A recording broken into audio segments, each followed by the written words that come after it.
গুম খুনের ন্যায্য বিচার নিশ্চিতের তাগিদ দিয়েছেন বিএনপির ভারপ্রাপ্ত চেয়ারম্যান তারেক রহমান।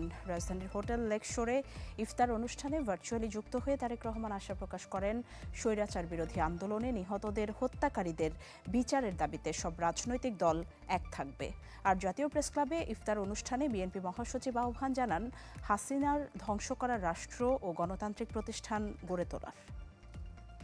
হজ করেছি, ব্যাংকে কি করে টাকা জমাই বলেন? ইউসিবি তাকওয়া, পরিপূর্ণ ইসলামিক পন্থায় পরিচালিত ব্যাংকিং। আমি আমার বড় ছেলের শোক পালন করব, সেটাও করতে পারি না, কারণ আমার ছোট ছেলেটা অসুস্থ।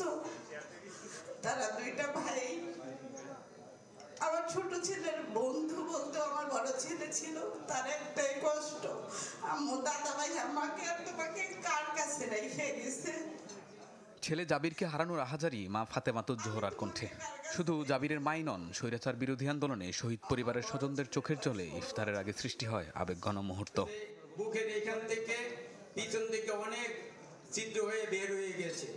রাজধানীর হোটেল লেকশোরে বিগত সরকার বিরোধী আন্দোলনে নিহত ও নির্যাতিতদের সম্মানে ইফতার ও আর্থিক সহায়তা অনুষ্ঠানের আয়োজন করে আমরা বিএনপি পরিবার, যেখানে লন্ডন থেকে ভার্চুয়ালি যোগ দেন বিএনপির ভারপ্রাপ্ত চেয়ারম্যান তারেক রহমান।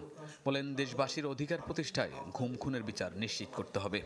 এই দেশের মানুষের অধিকার প্রতিষ্ঠার জন্য নির্যাতিত হয়েছে যে পরিবারগুলো তাদের সদস্যদেরকে হারিয়েছে অথবা নির্যাতিত হয়েছে যে পরিবারের সদস্যরা, তাদের উপরে যে অন্যায় করা হয়েছে, আগামী দিনের যে নির্বাচিত সরকার থাকবে, জনগণের সরকার থাকবে, তাদেরকে অবশ্যই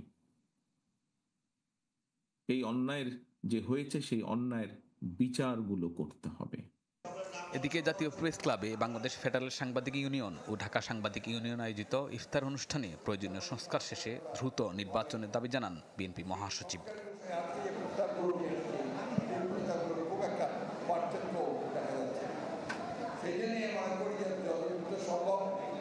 নির্বাচনের ব্যবস্থা করা উচিত, নির্বাচনকে সরকারের হাতে দায়িত্ব দিয়ে দেশে স্থিতিশীলতা রক্ষা করার ব্যবস্থা করা।